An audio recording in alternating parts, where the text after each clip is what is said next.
So I was talking about 7 rules for outliers. We'll start off with rule number 1, removing the box. Now I'm not talking about those gigantic Amazon boxes that you get and you open it and there's one tiny pen that comes out. No. I'm talking about the boxes that we all consciously or unconsciously create in our minds for each new experience or event that we come in touch with. Let me explain what I mean. You see a certain type of person wearing certain types of clothes, you put them in a box. You see a man who loves cooking or loves the color pink, put them in a box. We see somebody who enjoys, a girl who enjoys watching WWE or Game of Thrones, we put them in a box. So what are we doing here? We're stereotyping all of these different types of people. I'm a Marwadi. We're a community from Rajasthan, and a stereotype that's associated with us is, there's a box for us, right, which says early marriage, CA or BCom, and family business, right? There's a box for that. Now, I happen to be Marwadi too, and I'm a first generation entrepreneur. I'm an engineer, and in fact, I'm probably going to enter the Limca Book of World Records for being the oldest unmarried Marwadi woman.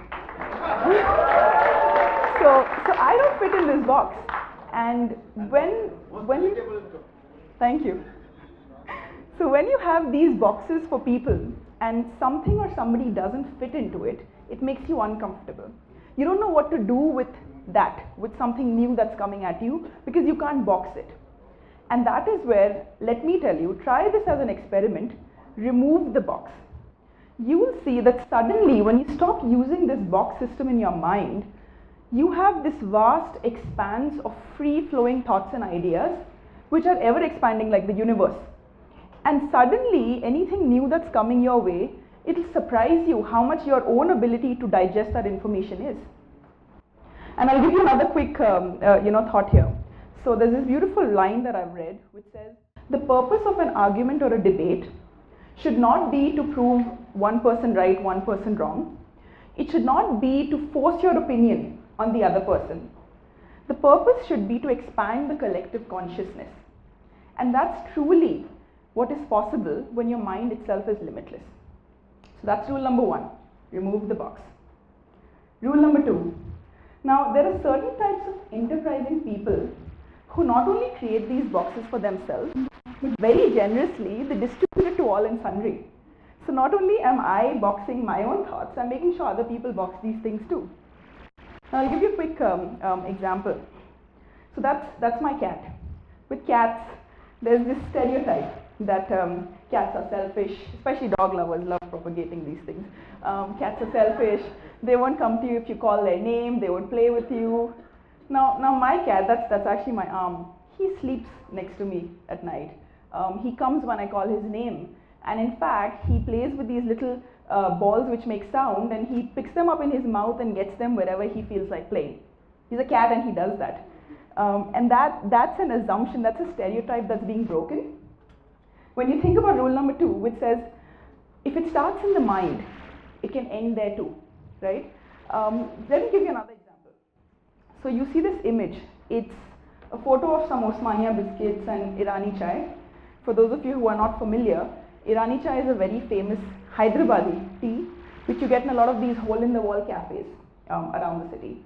So let me ask you a question with a quick show of hands. How many of you have been to one of these hole-in-the-wall joints in Old City and rest of them? I see like 2 female hands. Okay. Why is that? Now when I first came to Hyderabad, I'm a tea aficionado. I'm from Kolkata. We all love our cha and ta. So when I came here, I was told that women don't go to these Irani cafes. And I asked, they don't go or you can't go? And I was told it's the same thing. You can't go, you don't go. So I asked, why? Is there a sign outside which says dogs and women not allowed? Why can women not go? So as an experiment, one day, I decided to walk into an Irani chai cafe and order myself a cup of tea. I half expected somebody to come and tell me, madam, sorry, you were not allowed here, you can please leave. Didn't happen. What did happen was I was, of course, treated like the plague, so the table I sat at became empty in record time. That's a different story. But nobody asked me to get out. And then each time that, in fact, I've done this over the years, I enjoy my cup of tea and I go to a lot of Irani chai cafes where I end up sitting and just having a little cup of solitary chai. Nobody ever tells me to get out. And what I've done here is I've actually challenged the current status quo there. I have broken a stereotype, I've broken the box. Because when people have confused can't with don't, and then they see that there is this woman sitting here and having chai, and when they see more of it, it becomes normal for them. And then you change that thinking that, okay, women are not allowed in this place. You know what? It's okay, they are. We were wrong. And that's how you break that assumption. Another thing that you know, for example, you could hear, people would say if you're very angry, there's only one way to calm down.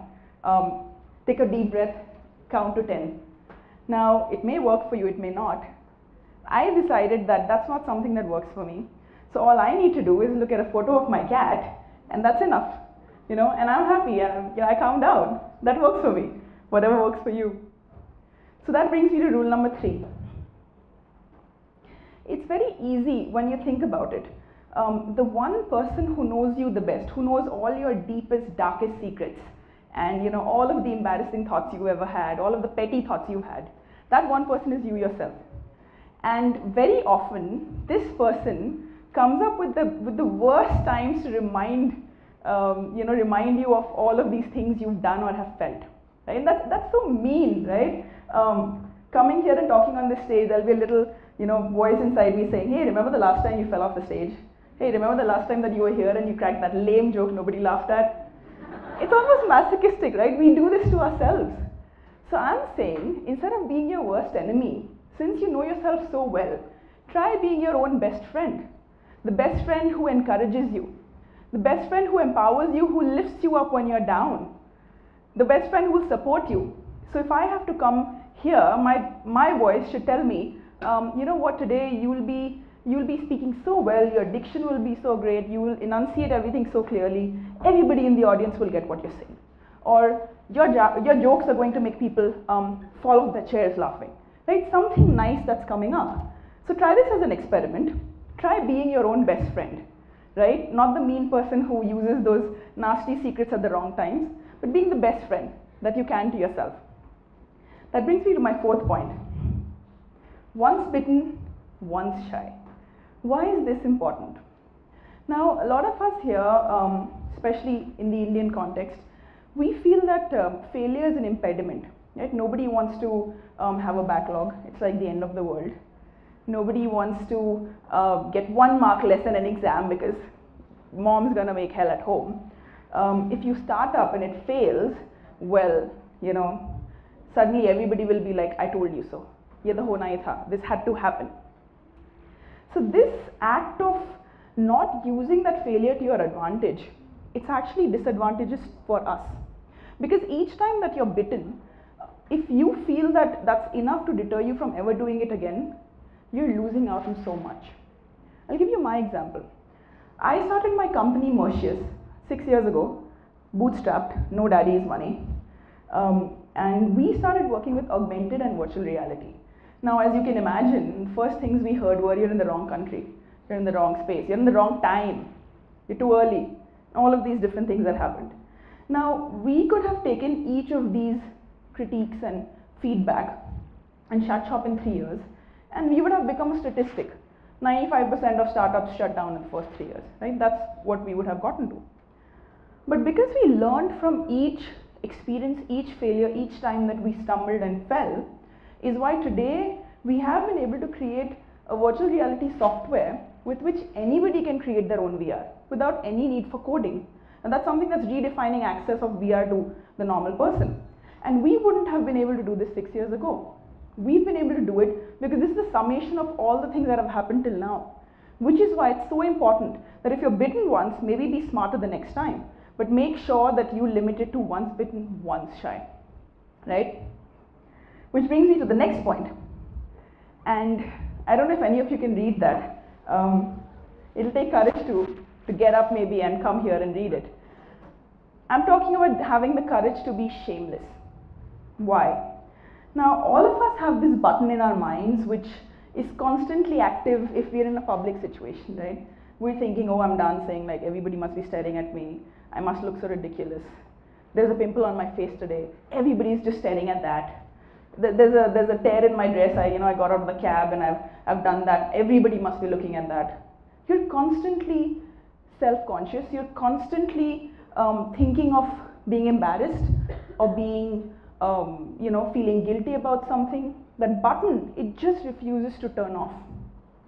And the problem with that is sometimes, and I'm wondering, maybe with a show of hands you can tell me, how many of you have hesitated in asking for your own money back from a friend? Because you're like, well, everybody, right? Why? It's your money. Your friend's taken it. It's their responsibility to return it, right? Why are we hesitant about asking for it? Because we're thinking, they'll feel offended. They'll think I'm not being a friend enough. There's so many thoughts that come, right? Now, there's a simple thing that I would say here. I would say ask anyway. Because at the end of the day, if you ask, and if there's a no that comes in, you're back to the same spot that you anyways were at, right? You've not lost anything. There's nothing that you've lost. But if there's a yes, you could actually end up getting something which you wanted. And it's very important. If you talk about negotiations in business, for instance, there's a concept around leaving too much at the table. And that happens when you just don't ask. There's no harm in asking, apart from losing a little bit of your ego. What else do you have to lose, right? And so I would say ask anyway. In fact, I would say that if it's serving your purpose, there's nothing wrong with asking. For those of you who are sleeping now, I'm telling you, you should be looking here. And I have no qualms with making complete ass of myself if it serves my purpose. And if that still doesn't work, I'm telling you, I'm going to start dancing right now, like right here. Everybody needs to look at me. It's not cool if you don't do that. You see what I did there? You need to make sure that if it serves your purpose, go ahead and put yourself out there. That brings me to my next point. Being powerful. Now, some of the people, I'm not sure why the images are not showing, but so there's a photo of Narendra Modi on the screen there, and and Donald Trump and Jack Ma. I'll define being powerful first. So the dictionary says being powerful means having great strength or great power, or having control and influence over people and events, or having an effect on people's thoughts and feelings. Now, with a show of hands, please answer. How many of you think that each of these three men on the screen right now have these effects on at least one person? The influence of their thoughts or feelings, at least one person. Everybody agrees? Great. So, going forward, do you think she's powerful with the same definition? Show of hands. Great. She has influence over at least one person, right? Now, by that same definition, all of you are powerful too. Because you totally, completely have influence over a single person's life. Your own. You're that someone, right? You have so much power over your own life, one life on this earth. We have the power today to be who we are and to become who we really want to be. They say that one of the true hells on earth is when you end up meeting the person you could have become. So what's stopping us from getting there? We are powerful. There's no point in waiting for someone else to come and say that to you. Who has your best interests at heart? You can say, boyfriend, girlfriend, mother, husband, father, dog, cat, okay. But they would still not have as much of your best interest at heart as you yourself would. So they say, if not you, then who? And so it's up to us to be able to achieve our true potential, looking inside, by feeling powerful because we are powerful. So in summary, the rules so far, we'll actually talk about this in a minute. So let me talk about the summary so far, right? The rules so far. Remove the box. If it starts in the mind, you can end it there, right? That's rule number 2, and that's very, very important, right? You're your own enemy. Be your best friend. It's important. Once bitten, once shy. Have the courage to be shameless. Be powerful. 6 so far, right? Now, last but not the least, we'll come to the 7th rule, which is stoking the fire. Stoking the fire in your belly. Now, I'm not talking about that fire. Nope. I'm not even talking about the kind of fire that makes you run to the bathroom. I'm talking about pran, your life energy, your life force. Picture it as this pot of fire which is burning, this magic fire, you know, those annoying birthday candles that we have to huff and puff at and they just do not go off. There's this fire that we are born with. It starts from the moment that we hit earth till the moment that we leave it. It's always burning. Even in your darkest times, it's still there. It might be down to embers, but it's still there. It's your core driving force. It's what gives rise to your passion, your perseverance, your ambitions. It's why you're alive, right? And if you think about it, in your darkest moments, even when that fire is low, you have it in your control to stoke that fire, to be able to use your power and get it to a merrily roaring point. So going back to the image you saw just before this of me in a hospital bed, that was taken a couple of hours after I was hospitalized with multiple fractures in my spine. This photo is less than 2 years old. I had an accident, a road accident. I was between, you know, the riverbed and a vehicle, and I fractured multiple vertebrae. So now that's something that I didn't have power over. It happened. But my reaction and how I dealt with this situation was in my control. So here, this is a photo that I shared with friends because I didn't want to make it worse than it was. It was pretty bad. And then the next 2 years have been so difficult for me because I've been battling with the bed rest issues that followed. I was bedridden for almost 4 months. You know, now if you look at my MRIs of the back, it's like you know, an old woman's. I mean, there's so much stuff there. But I was able to realize at every point that I have the power to be able to react and do what I need to. Let me tell you a quick secret. 10 days ago, and this is something again I've not shared on a public platform so far, so giving TED its importance. 10 days ago, I fell down a flight of wet stairs and I fractured my back again. This time just one vertebra, but I did. And you know what was the first thing I asked the doctor when he told me this amazing news? I asked, but I have a TEDx talk in less than 2 weeks. I want to go for it. How will you make that happen? And that's, by the way, me being quite shameless and asking him anyway. He could have said he was going on with his 3-week bed rest blah rant. And then he's, oh, okay, well, we have a few days for it. We'll make it happen. But that was again me stoking my fire. I have just found out that this crap happened again. And I'm like, no, I'm not going to let that take me down. And I'm here today, literally with a 10-day-old crack in my spine, because I followed all of those rules. I have removed the box where you're thinking about, oh, fracture, bed rest, remove that box. I ended assumptions in the mind where you're like, can I, should I, has it been done, can it be done?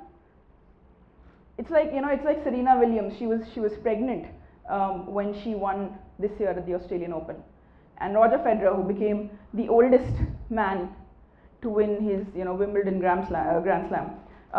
These people weren't thinking that just because it hasn't been done, it can't be done. So that assumption was ended there, right? I became my own best friend. So when I decided that I want to come here, I supported myself and put my energy behind that decision. I was able to do that.